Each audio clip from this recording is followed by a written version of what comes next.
Hi, let's talk about Hyundai Venue facelift. इसका detail walk around मैंने किया हुआ है, ऊपर लिंक दिया गया है, साथ ही डिस्क्रिप्शन बॉक्स में भी लिंक डाला है जिससे आप आराम से वो वॉक अराउंड देख सकते हैं। लेकिन यहाँ पर बता देती हूँ इसकी कुछ नोटिसेबल बातें। इसका नया ब्लैक क्रोम ग्रिल इसके फ्रंट को ज्यादा बोल्ड बना देता है, वहीं रियर में कनेक्टेड टेल लैंप्स इसे मॉडर्न लुक देते हैं। अगर पूरी गाड़ी देखें तो ये पहले के मुकाबले ज्यादा मस्कुलर दिखती है और इसकी रोड प्रेजेंस अब बढ़ गई है। Hyundai Venue फेसलिफ्ट की कीमतों पर भी एक बार नजर डाल लेते हैं।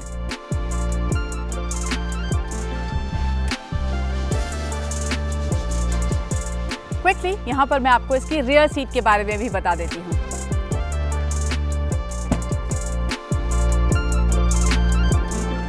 वेन्यू की रियर सीट के बारे में एक सवाल जो आपने मुझसे पूछा था वो ये कि क्या इसके अंदर आना और जाना आसान हुआ है, तो कोई बदलाव वहाँ पर नहीं है, पहले जैसा ही है। लेकिन हाँ, यहाँ पर अब आपको नी रूम जरूर पहले से बेहतर मिल जाता है।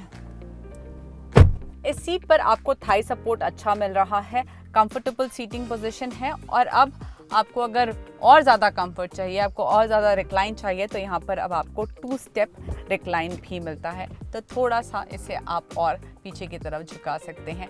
ऑन योर लॉन्ग ड्राइव ये ज़रूर आपके काम आएगा। इसके अलावा यहाँ पर आपको 2 सी टाइप चार्जिंग पॉइंट्स मिल रहे हैं जिससे आपको फास्टर चार्जिंग में मदद मिलेगी। AC वेंट्स हैं यहाँ पर और यहाँ पर आपको एयर प्योरीफायर का आउटपुट दिख जाता है। इसके अलावा आर्मरेस्ट विद कप होल्डर मिल रहा है यहाँ पर और साथ ही मूवेबल हेडरेस्ट मिल रहा है। सामान रखने की जगह की बात करूँ तो यहाँ पर जो ड्राइवर सीट है उसके पीछे पॉकेट नहीं है, यहाँ पर इस सीट के पीछे आपको ये पॉकेट मिल जाएगा। बॉटल रखने की जगह डोर में दी गई है, लेकिन सिर्फ एक बॉटल आ सकती है, 1 लीटर की बॉटल आ जाएगी, उसके बाद कुछ जगह बचती नहीं है। अगर इसकी विड्थ की बात करूं तो मुझे लगता है 3 लोग बैठ जाएंगे। हालांकि जो इंसान बीच में बैठेगा उसको इस सेंटर कंसोल की वजह से थोड़ी सी दिक्कत होगी, क्योंकि अपने पैर दोनों साइड करके बैठने होंगे और फ्लोर बोर्ड ज़्यादा ऊंचा नहीं है तो उसकी वजह से बहुत ज़्यादा तकलीफ नहीं होने वाली। लेकिन हाँ, तीसरे इंसान के लिए यहाँ पर हेडरेस्ट नहीं मिल रहा। चलिए अब ले चलती हूँ आपको इसकी फ्रंट सीट पर, चला कर देखते हैं इस गाड़ी को।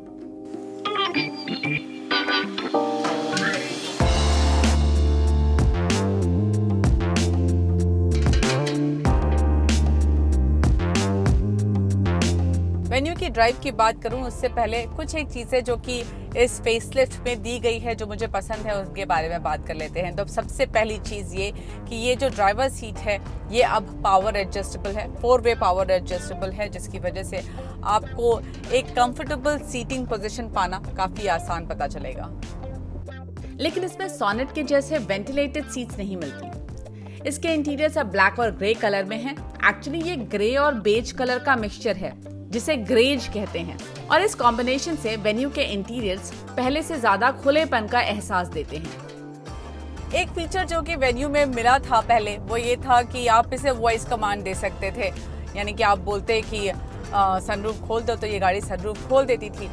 लेकिन उसमें दिक्कत ये आती थी कि आप अपने दोस्तों के साथ बैठे हैं और आप शो ऑफ करना चाहते हैं कि आपकी गाड़ी कितनी कूल है, सनरूफ खुल जाता है बोलने से ही, लेकिन इंटरनेट कनेक्शन नहीं है। आपने कमांड दिया और कमांड एग्जीक्यूट ही नहीं हो रहा, तो वो थोड़ा सा एम्बैरेसिंग हो जाता है। लेकिन Hyundai ने अब उसका तोड़ सोच लिया है। करीब 65 कमांड्स उन्होंने इस सिस्टम में फीड कर दिए हैं। तो ये कमांड एम्बेड करने के 2 फायदे हैं। एक तो आपको इंटरनेट की ज़रूरत नहीं है हर कमांड के लिए, और दूसरा सिस्टम जो टाइम लेता है कमांड को एग्जीक्यूट करने में वो भी काफ़ी कम हो गया है। Hyundai की गाड़ियाँ फीचर्स के मामले में तो काफ़ी आगे रहती हैं। वेन्यू में अब आपको होम टू कार कनेक्टिविटी मिल रही है और ये होगा एलेक्सा या फिर गूगल वॉइस असिस्टेंस के साथ, जहाँ पर आप कुछ 9 कमांड्स हैं जो कि आप दे सकते हैं एलेक्सा या फिर गूगल को, जिसको भी आप सेटअप करेंगे और उसके बाद वो 9 कमांड्स एग्जीक्यूट हो जाएंगे। अब इसमें काफ़ी काम की चीज़ें हैं। फॉर एग्जाम्पल आप फ्यूल पूछ सकते हैं एलेक्सा से कि आपकी वेन्यू में कितना फ्यूल है, जिससे आप गाड़ी चलाने से पहले आपको अंदाज़ा रहे कि आपके पास कितना फ्यूल बचा है। टायर प्रेशर भी आप पूछ सकते हैं। तो ऑफकोर्स आप गाड़ी को AC ऑन कर सकते हैं, गाड़ी को ऑन कर सकते हैं, गाड़ी का लॉक अनलॉक स्टेटस चेक कर सकते हैं और साथ ही आप एलेक्सा से ये भी पूछ सकते हैं कि आपकी गाड़ी कहाँ पर है, यानी कि अगर बाहर गई हुई है कहीं तो उसका लोकेशन भी आपको एलेक्सा बता देगी। यहाँ पर जो टच स्क्रीन मिल रही है उसका साइज तो पुरानी वेन्यू जैसा ही है। यहाँ पर भी आपको 8 इंच की टच स्क्रीन मिल रही है, लेकिन कंपनी का कहना है कि उन्होंने इसको थोड़ा सा बेहतर करने पर काम किया है, इसका रिस्पांस थोड़ा सा बेहतर हो। अब ये वाकई कितना बेहतर हुआ है ये मेरे लिए बताना फिलहाल मुश्किल है, क्योंकि दोनों को साइड बाय साइड कंपेयर नहीं किया, लेकिन ऑन इट्स ओन ये टच स्क्रीन काफ़ी बढ़िया रिस्पांस देती है। इसमें आपको 12 लैंग्वेजेस का ऑप्शन मिलता है, जिसमें से 2 लैंग्वेजेस जो हैं वो है इंग्लिश और कोरियन, और इसके अलावा एक हिंदी का भी ऑप्शन है, और बाकी जितनी लैंग्वेजेस हैं वो सारी इंडियन रीजनल लैंग्वेजेस हैं। यहाँ पर अब आपको डिजिटल ड्राइवर डिस्प्ले मिलता है, जिसमें आपको काफ़ी सारी इन्फॉर्मेशन मिल जाती है, real time fuel efficiency, tyre pressure, ये सारी इन्फॉर्मेशन आप यहाँ पर देख सकते हैं। इसके अलावा इसमें टर्न बाय टर्न नेविगेशन भी आता है। एक बार नजर डालते हैं इसमें मिलने वाले तमाम फीचर्स पर। सेफ्टी के लिए इसमें अब 6 एयरबैग्स दिए गए हैं। भारत सरकार अक्टूबर 2022 से 6 एयरबैग्स मैंडेटरी कर रही है, और कंपनी ने ये पहले ही दे दिए हैं। अब बात करते हैं इसकी ड्राइव की।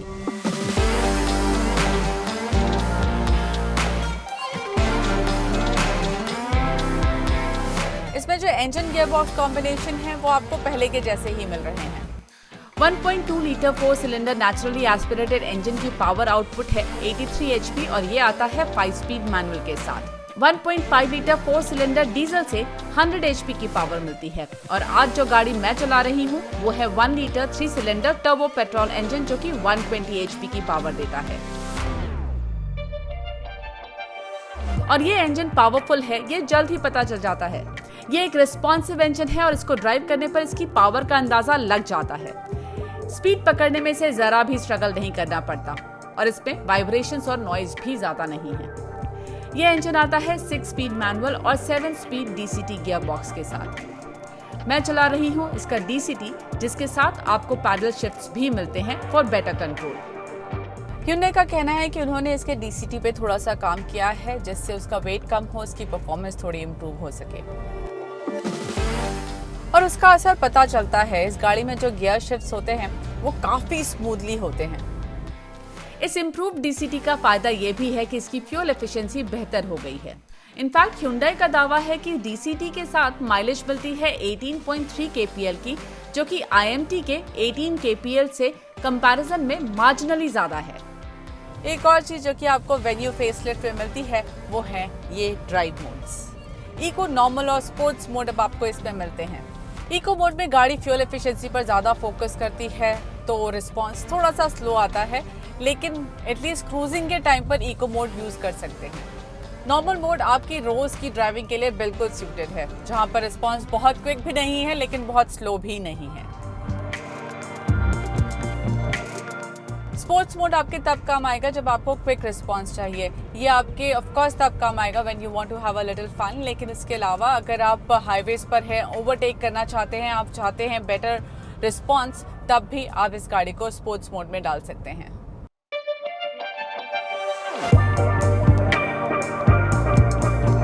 वेन्यू का ये फेसलिफ्ट इसे पहले से बेहतर लुक देता है। फीचर्स की कोई कमी इसमें थी नहीं, और वो लिस्ट पहले से इम्प्रूव ही हुई है, लेकिन कुछ चीजों की कमी अब भी पता चलती है, जैसे वेंटिलेटेड सीट्स और डीजल ऑटोमेटिक का ऑप्शन। और ताज्जुब की बात यह है कि किया की सोनेट में ये दोनों ही मिलते हैं। लेकिन हाँ, वेन्यू इस अपडेट के साथ जल्द ही लॉन्च होने वाली मारुति की नई ब्रेजा से टक्कर लेने के लिए बेहतर तैयार दिखती है।